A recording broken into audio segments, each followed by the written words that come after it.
Oh my God. Should I leave my hat on or take it off? You can have it I'm on. fine. You powder your nose with Yeah, I might have to. Okay. So, what's your name? My name is Mike Burgener, and I'm referred as Coach B because I'm the CrossFit weightlifting subject matter expert, SMA. How long have you been doing weightlifting? I have been doing weightlifting for, 1964. I mean, you're a mathematician, Shiloh. Figure it out, whatever that is. From 1964 to 2018, and going strong. 1968, so that means 49. 53 years. Okay, what is your favorite sport? Olympic style weightlifting. How would you describe Olympic style weightlifting? Olympic style weightlifting is the gymnastics of strength and conditioning. You have powerlifting, which should actually be called strength lifting, and Olympic weightlifting should actually be called powerlifting because the definition of power is force times distance over time, right? So, but for me, the Olympic style weightlifting component for strength training and conditioning really is the gymnastics of weightlifting. Do you recommend Olympic style weightlifting to other people?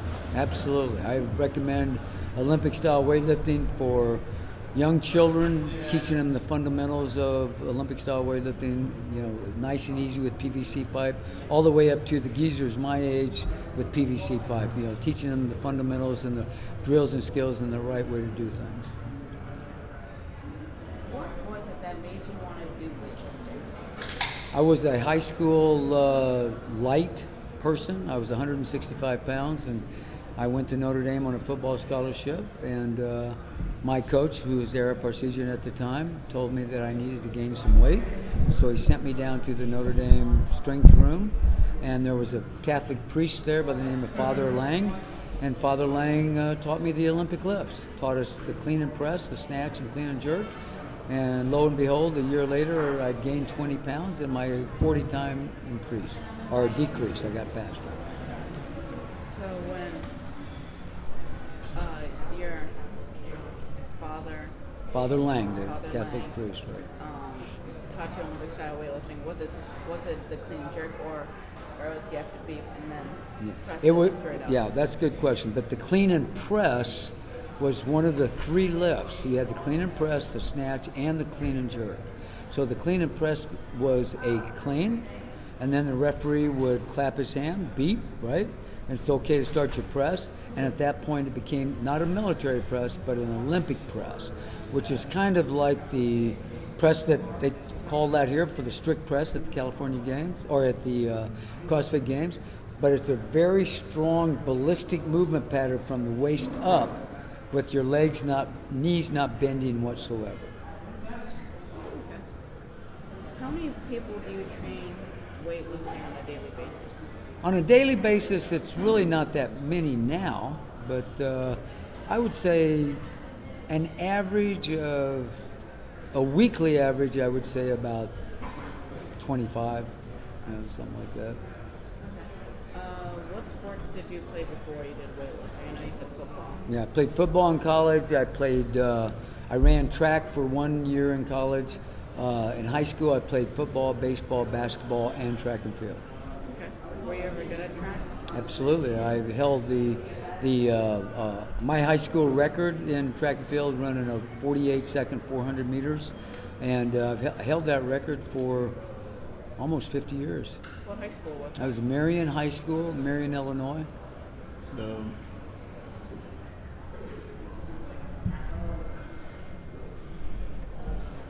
Having some technical problems. That's all right. But, what do you think is more fun to watch? This is more opinion, CrossFit or weightlifting? Well, you're asking the wrong guy, right? I mean, do I like watching the CrossFit Games? Absolutely. Do I like watching the national championships? Absolutely. So, I would say right now I would attend both, right? And they're equally important to me. So you like both of them equally? Absolutely. Okay.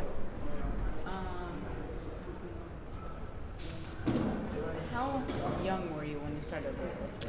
I started, that's a good question because my dad would not let me lift weights. You know, his idea was that you got strong with hard work. So my dad was a dairy guy, right?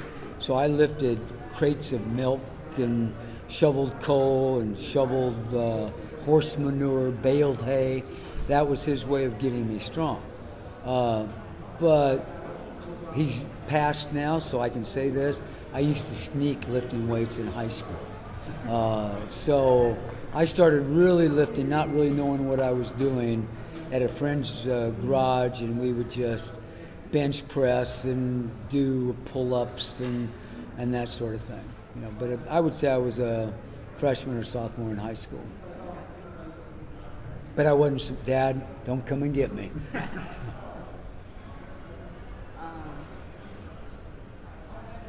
So I'm guessing, I probably already know the answer. Did you start weightlifting before CrossFit came out, since you said you were a sophomore? Oh, sure. I started weightlifting when I really officially in 1964, when I was a freshman at Notre Dame.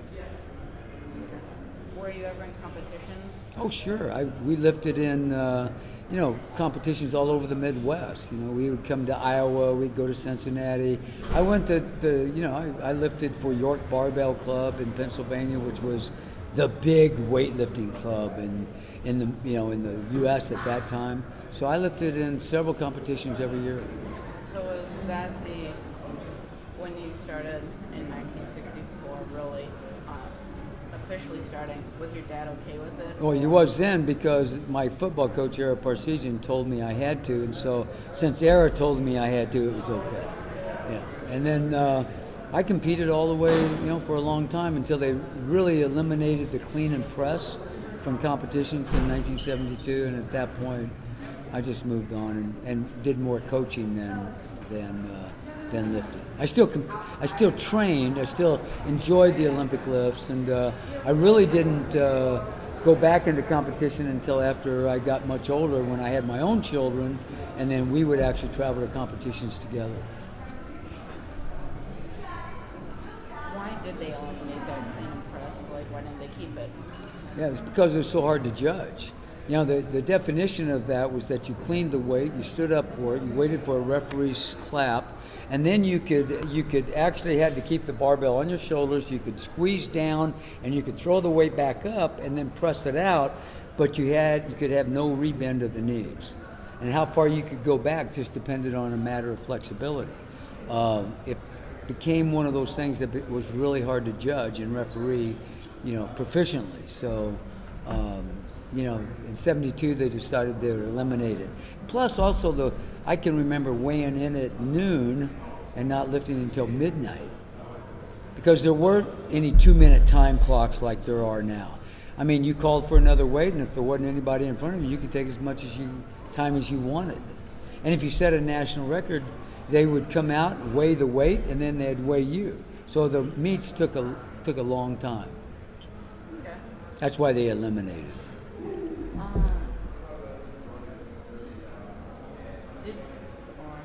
already said that one. How do you train your athletes for weightlifting competitions?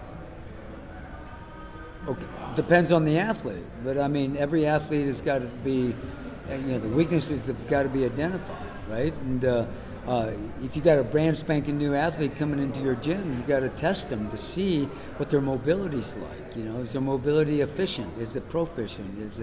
Is it something that they're going to be able to work on? Is it, do they know the technique? You got to teach them that. And so, again, it depends on the athlete. If I get an athlete that walks into my gym that's been coached for the last 2 years, then certainly that athlete's going to be treated differently than the athlete that walks into my gym and he wants to learn weightlifting for football.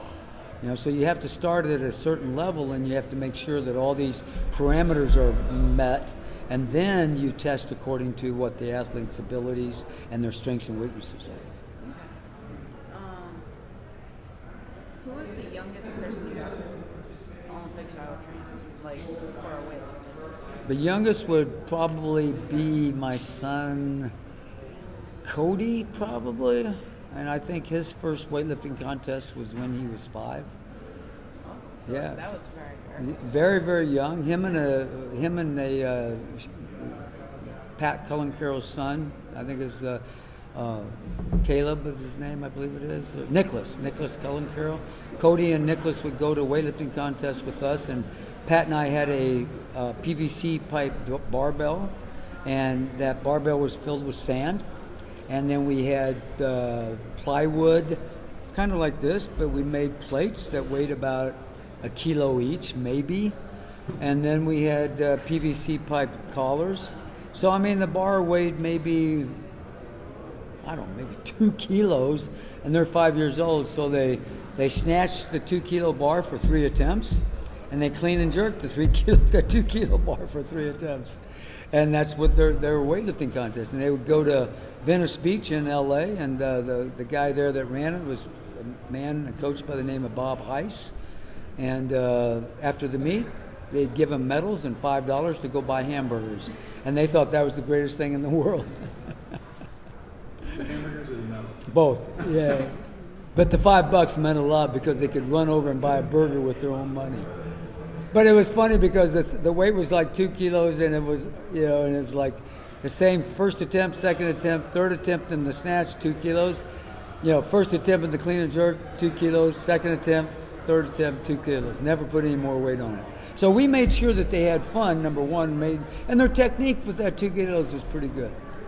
We didn't put pressure on them. They'd just go to the gym and have fun. That was the biggest thing. And, all my athletes were very good with them, and they wanted to do weightlifting because of all the other athletes.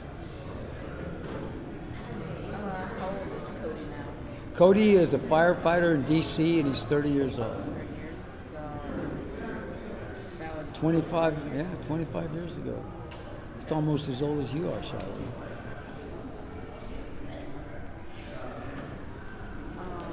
Has Cody ever gone to the Olympics? No, Cody's never gone to the Olympics. Cody was a national competitor, but he chose baseball over weightlifting. He was a college baseball player, and that was his big deal.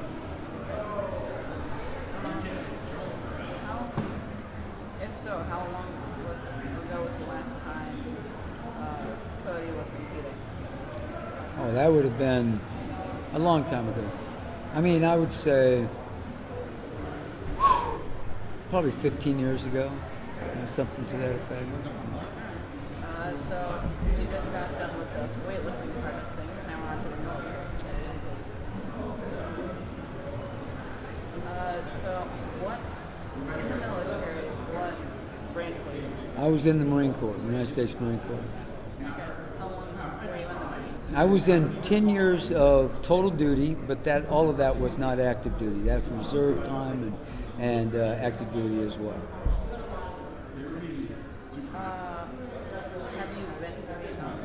No, I was served during the Vietnam conflict, but I had 2 injuries that I actually got out of the Marine Corps and then back in the Marine Corps, and so I spent 1 day in country in Vietnam. Then the 71, the war was actually declared over for the Marine Corps.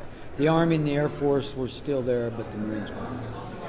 What was it like being a member of the Vietnam War era? Well, it's just, at that time, it was so much different than it is now because the general public did not agree with the U.S. stance on Vietnam. So anybody in uniform at the time was not treated the same way that the military is treated now. But there's many times that people today will figure out that I was a Marine at one point, and they'll thank me for the service. Whereas before, young Marines and other servicemen would walk through the airport and people would be yelling obscenities at them and maybe spitting on them. And so the time and the era was a little bit different then than it is right now. So when you were walking around while you were in that Vietnam era, did you ever wear your uniform, or did you want to just keep it away and act normal? I was very proud of my service, and I wore my uniform proudly. You just have to learn to keep your mouth shut and not engage in that kind of behavior. But, I was stationed at Camp Pendleton in Oceanside, California. It was very pro-military. So, in my world, I didn't see that kind of behavior very often. Okay, so it's like very, very rarely. Yeah, in my world, you know, I mean, it's just, it was the people in Southern California and Camp Pendleton area. That's how people made their living because of the support and the money spent in that, you know, that city, Oceanside, California. People were very respectful of what the military brought into that community. While you were at Camp Pendleton, was there anything like? Have you been there in like maybe a 10-year range? Oh, like sure. this? I go to Camp Pendleton all the time. Yeah. Do you Yeah. notice anything different? Oh, it's changed astronomically. I was over there the other day with my daughter and her team in a weightlifting training session, and they have beautiful training facilities. I mean, we were in Quonset huts, you know, and had gyms. There was no real weightlifting gyms, you know. There was obstacle courses that we had and rope climb areas and stuff like that. But as far as the facilities that they have today are much different than they were back then. Okay. What do you think has changed in the military from when you were in the Marines from now? Well, I think the training is much better. Remember, I was in during the draft period, so you know, people were drafted into the military service, and those that joined the Marine Corps were, you know, better than, in my opinion, than those that were drafted into the Marine Corps. And so the training environment is much better at a higher level. The equipment that they use today was much different than the equipment that we used back then. For an example, I was a reconnaissance Marine, and so I was a parachute qualified Marine and a scuba qualified Marine. So all of my jumps were basically with a very rounded parachute called the T10, which was a much slower parachute, whereas today the parachutes are more rectangular and, you know, they're highly maneuverable type of parachutes. So the equipment is 10 times better today than it was back then. When you were drafted, what did your parents think? No, I wasn't drafted. My parents thought I was crazy, though, No. that I'd actually joined the Marine Corps, you know. And of course, when I went in 1965, the Marines were hot and heavy in Vietnam. And so I was still a football player at Notre Dame when I actually joined the Marine Corps. And so they thought I was wasting a great education by going to the service. But all my life I wanted to be a Marine ever since I was a little boy, you know, about your size. Yeah, I loved the Marine Corps, and I think it was a wonderful branch of service. Was your dad ever in the military? My dad was in the Navy. Navy. Did he want you to be in the Navy? Or? No, he didn't want me to be in anything. Well, because there was a war going on. He didn't want his, you know, but I mean, he understood and he let me do what I had to do, but he thought I was crazy. So now we're going to when you were my age or younger. What advice would you give kids of this generation? I would tell my younger self, when I was your age, to make sure that you listen and you watch. You know, and I think the best advice I could give you is God gave you 2 eyes and 2 ears, right? And only 1 mouth. So you take in the information, you learn from it, you become very wise with it. Listen to your mom and dad. You know, their wisdom will help guide you. And yes, you have to go your own way, but you know what? Just be good to people and be the best you can be and live your best life. What was different from when you were a kid and today's kids? Spankings. Right? I mean, my dad was pretty hardcore, and I got the belt across the rear end several times. And I can remember me going to my dad one time and saying to him, "Dad, you spanked me and I didn't deserve it." I think I was 19 or 20, but just kidding. I was very young, and I said, "Dad, I didn't deserve that." And he says, "Well, just think about all the times that I didn't spank you that you got away with it." I didn't have anything to say because he was right. So I could honestly say I don't think there was one spanking, maybe one, that I didn't deserve. So, yeah, that's the big difference. Today you can't do that. They'd put me in jail if I If my dad was around right now and he spanked me, they'd put him in jail today. Okay. What? Which time do you think was better? When you were a kid or today's kids? Like which one do you think was a better life? Well, I think it was just different. I think the generation back then is that I was raised by Depression parents. So the value of $1 back then was extremely important. My dad grew up in an era where for Christmas he might get an apple and an orange. That would be it. He had a pair of shoes, and when the sole wore out, his mom went and cut up cardboard and put them in the bottom of his soles. I grew up in an era that was much better than that, but not what it was today. I mean, I got 3 pair of jeans a year, right? I got 2 or 3 pair of socks, a pair of shoes, 2 or 3 t-shirts, and that was it. That had to last me a year. Today, I mean, you go into some kid's closet and they've got 15 pairs of Reeboks and 20 sports suits and shorts and stuff. So it's a little bit different today. I mean, I think I don't know if it's kids appreciate what they're getting today, whereas back then, I think we appreciate much more back then than they do today. Oh, so like if you got maybe a sandwich when you were a kid, that would like be so nice, like you would want to last that. Yeah. My dad, let me put it to you like this. My dad made, I think he told me this one time, this was in 1960 maybe, and he was a dairy farmer, and I asked him, I said, Dad, how much money do you make every week? And at the time he said, and we have 3 kids, and my wife, my mom, and he says, well, I make about $100 a week. And that $100 a week was there to, make the house payment, make the car payment, have all the food for 3 kids, buy all the clothes. And so in my world, my dad and I did a lot of hunting together.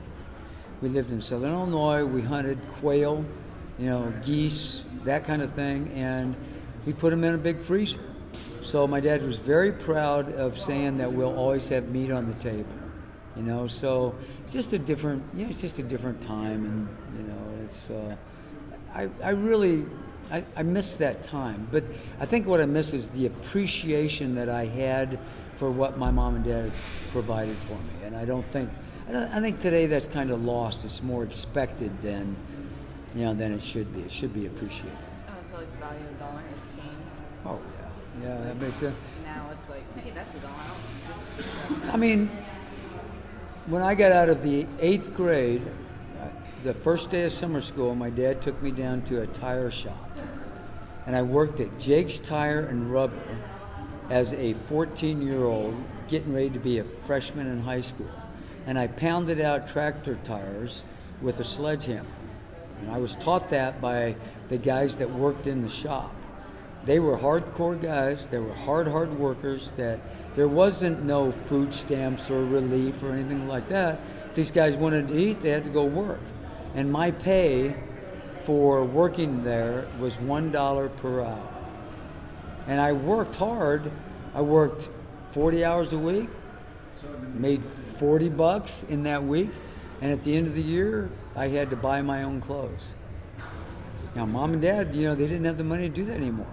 So if I wanted something, I had the money, I had to buy it myself. So I learned the value of the $1 from the hard work that I put in. Okay. I'm still learning that too, by the way, at 72. So now we're into the nutritional part of what did any of your sons eat on a daily basis? Like, what was the food that you prepared or they prepared? Well, the big thing if you're looking in the time period of the 90s, the thought process of nutrition isn't what it is today. I mean, here we are, 2018, and we're counting macros and how many carbs and proteins and fat grams I take in. But back then, if you were a weightlifter, you would eat everything you get your hands on. And the cheaper, the better. I mean, so we made a lot of high protein drinks.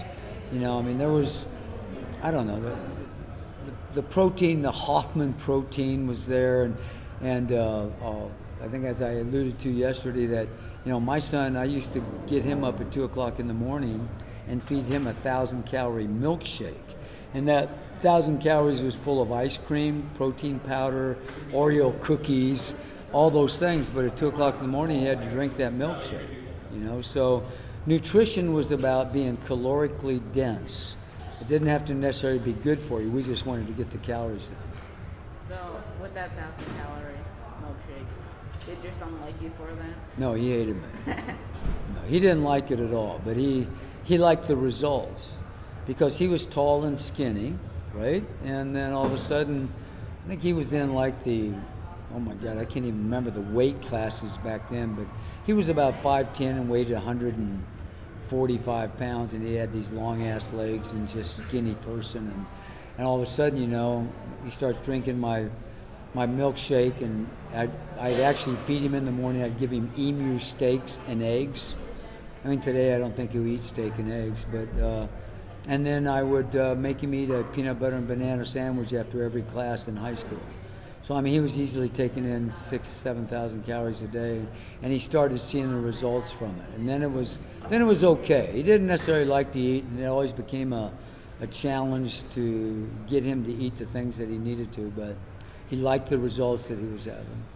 So would you tell kids today to eat that peanut butter and banana sandwich after every period? If my son was named Shiloh, absolutely. I would make him eat. I wouldn't ask him. I would make him eat a peanut butter and banana sandwich after every class, and I would make him like it. I'm just teasing. Of course, but I'm being serious too. I think your dad said this. Eating's a chore, and you've got to do it. I mean, you can stop, but you've got to look at what you're trying to accomplish. What are your goals? I mean, you're going to sit back and let something like not eating affect your goals? You're in charge of your goals. The athlete is in charge. They can either do it or not do it. There's no middleman there. I shouldn't even be having this conversation with anybody. You should be doing this. If you want to be the best that there is and the best you can be, then you got to take care of all avenues. You got to train, you got to eat, you got to fuel your body, you got to condition, you got to sleep, you got to get good grades. I mean, it's a hard job being a student and a young lad. But you got to do it. So, what kind of foods did you have from now? You mean back in the day? Yeah. When I was growing up, I had hamburgers. My dad would butcher us a cow, and we would have steaks. I ate a lot of quail. I ate a lot of duck, pheasant, rabbit, squirrel. We ate a lot of that, and I had fried chicken. My mom was a great cook. I mean, we had chicken and dumplings, all the good stuff. We had a lot of vegetables, and my dad, since he owned a dairy, I had raw milk and whole milk, and I can remember my dad drinking heavy cream as a snack. I mean, it's just, it was a lot different, and that's the way I'd probably eat today too. So your parents always they didn't go to the store and grab a... Oh, they would go to the store maybe once a week, and that was it. And they might buy some vegetables, or they would go to a farm outlet and buy your vegetables that way. But no, our meat was always refrigerated. We had a big freezer, and we had a year's worth of meat in the refrigerator, and that was hamburgers, steaks, whatever. And we drank a lot of milk. We had one side was a 5-gallon container of white whole raw milk, and the other side was a 5-gallon container of chocolate milk. So we had both. We made milkshakes with ice cream. We didn't have protein powder, but we had ice cream, and we'd throw in some fruit and make it. So that's all I have today. That was 31 questions. Yeah, I just thought of some. I know. I was counting. I don't really know how many questions that was, but that was very good. Good job.